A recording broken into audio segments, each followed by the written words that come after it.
Halo anak-anak, ketemu lagi dalam pembelajaran listrik dinamis, submaterinya hukum Kirchhoff ya. Sebelumnya sudah dibuat video pembelajaran tentang hukum 1 Kirchhoff. Sekarang Ibu mau menjelaskan tentang hukum 2 Kirchhoff ya. Oke. Hukum 2 Kirchhoff.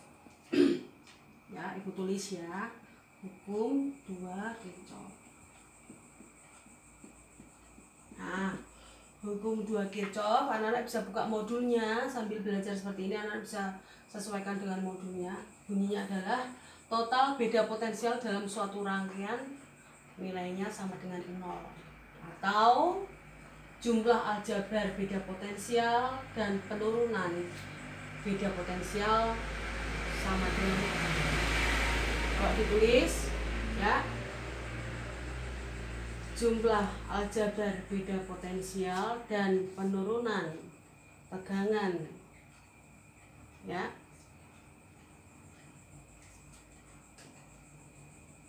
setiap hambatan sama dengan 0. Anak-anak tahu kan ini I kali R. Anak-anak coba jangan lupa ya, V sama dengan I kali R. Jadi I kali R itu sama dengan V.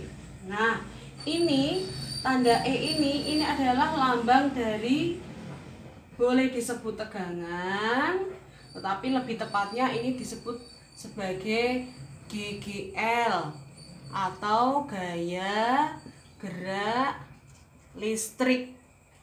Satuannya ini sama, satuannya adalah volt. Nah, contoh GGL itu apa? Contoh GGL misalnya ya, semua sumber tegangan itu adalah GGL. Batu baterai, aki, itu GGL ya. Itu adalah sumber dari penggerak muatan-muatan listrik, makanya lebih tepat disebut GGL. Nah, GGL itu dilambangkan dengan E. Kalau tegangan listrik, tegangan atau beda potensial dilambangkan cukup dengan V. Tetapi antara V dengan GGL ini sebenarnya adalah besaran yang berdimensi sama, karena satuannya sama dengan volt ya. Ibu hapus ya, biar nggak penuh. Oke. Nah, ini adalah persamaan dari hukum 2 Kirchhoff. Kalau diterapkan dalam rangkaian, anak-anak bisa perhatikan, Ibu membuat rangkaian ini ya. Nah, satu baterai, kemudian Ibu ada satu hambatan, ini berarti baterai 1 E1, kemudian ini adalah R1, kemudian di sini Ibu ada lagi sebuah beda potensial lagi E2, kemudian di sini ada lagi hambatan R2, di bagian bawah juga ada hambatan R3, lalu kalau Ibu teruskan di sini juga ada lagi ini R4, kemudian di sini tambah satu beda potensial lagi, yang ketiga E3. Nih, perhatikan anak-anak ya, ini contoh dalam sebuah rangkaian ternyata baterainya tidak hanya ada satu tetapi ada 3. Nah, anak-anak pasti ingat bahwa yang lebih panjang garisnya ini menunjukkan polaritas positif dan yang pendek ini adalah negatif. Sekarang Ibu beri contoh dulu angkanya ya. Misalnya E1 nilainya adalah 9 volt. Kemudian E2 nilainya adalah 12 volt. Kemudian E3 nilainya adalah 8 volt. Kemudian ini Ibu beri nilai hambatan resistor yang satu ini misalnya adalah 2 ohm. Kemudian R2 ini adalah 6 ohm. Kemudian R3 adalah misalnya 8 ohm, dan di sini adalah misalnya 4 ohm. Nah, anak tahu ya nih. Nah, sekarang pertanyaannya, berapakah kuat arus, berapakah I yang mengalir ya, berapakah besar arus listrik yang mengalir pada rangkaian ini. Nah, langkah pertama kita mau menerapkan hukum 2 Kirchhoff. Langkah pertama, anak-anak jangan lupa, kita kan nggak tahu ini kemana arus listrik yang mengalir, searah putaran jarum jam atau berlawanan putaran jarum jam.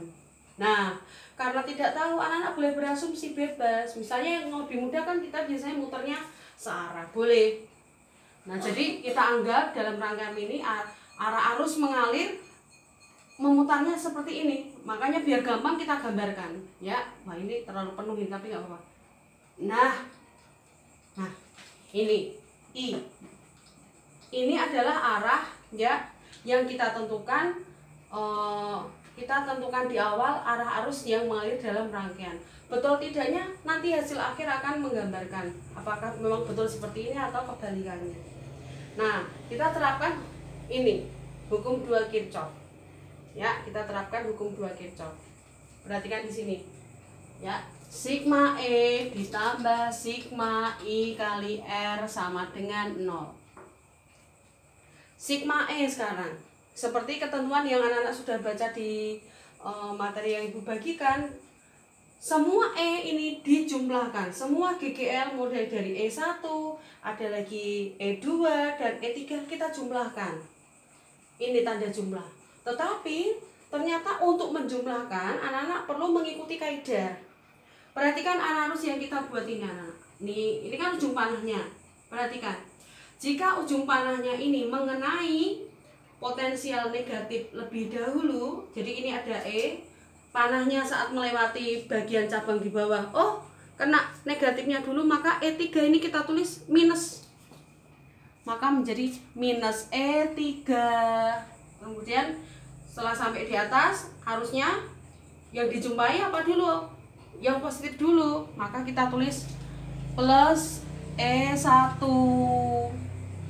Kemudian terus sampai sana yang dijumpai yang lebih pendek dulu garisnya, minus, berarti kita tulisnya minus E2. Nah, ini adalah hasil penjumlahan sigma E dari 3. Jadi meskipun katanya dijumlahkan, anak-anak tidak bisa dengan menggunakan tanda plus semua.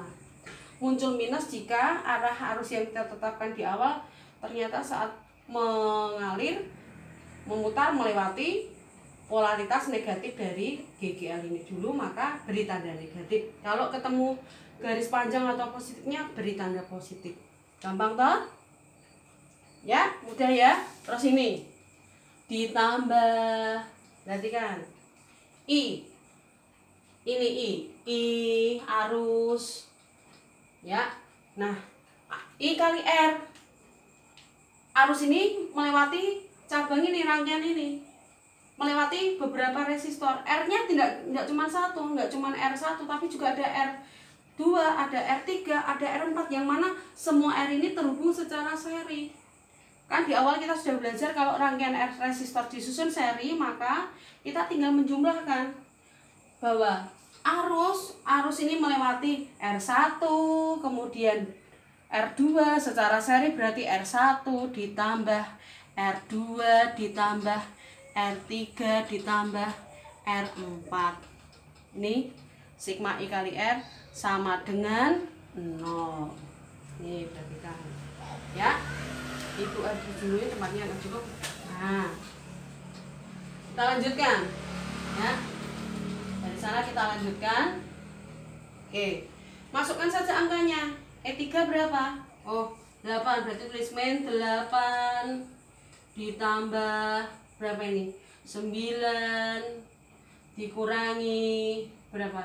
12 kurung tutup, buka tutup, ditambah I mengalir melewati hambatan berapa ohm? 2 tambah 6 tambah 8 tambah 4 kurung tutup sama dengan 0. Ya.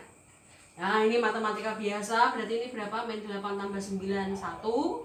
1 dikurangi 12 min 11. Ya. Ditambah I. Nah, berapa ini? 2 tambah 6 tambah 8, 16 tambah 4 20. 20 sama dengan 0. Min 11 pindah ruas, berarti 20 I sama dengan 11. Nah, berarti I sama dengan 11/20. Ya. Nah, Berapa 11 dibagi 20? Semua pasti bisa ya. Ya. I sama dengan berapa ini, tempatnya sempit nih ya. Ya. 11 dibagi 20. Yuk, kita hitung ya. 11 dibagi 20 adalah I sama dengan berapa anak? 1,1 dibagi 0, berapa? 5 ya. Nah, oke, coba perlahan anak-anak tolong diikuti ya urutannya penjelasannya ya, supaya membantu anak-anak untuk bisa menyelesaikan persoalan. Nah, seperti ini nanti ibu tindak lanjuti dengan tugas ya. Jika ada yang belum paham, anak-anak bisa bertanya lagi ke ibu. Oke, anak-anak terima kasih atas perhatiannya ya. Salam sehat ya, salam sukses dan salam fisika untuk anak semuanya. Terima kasih, sampai jumpa.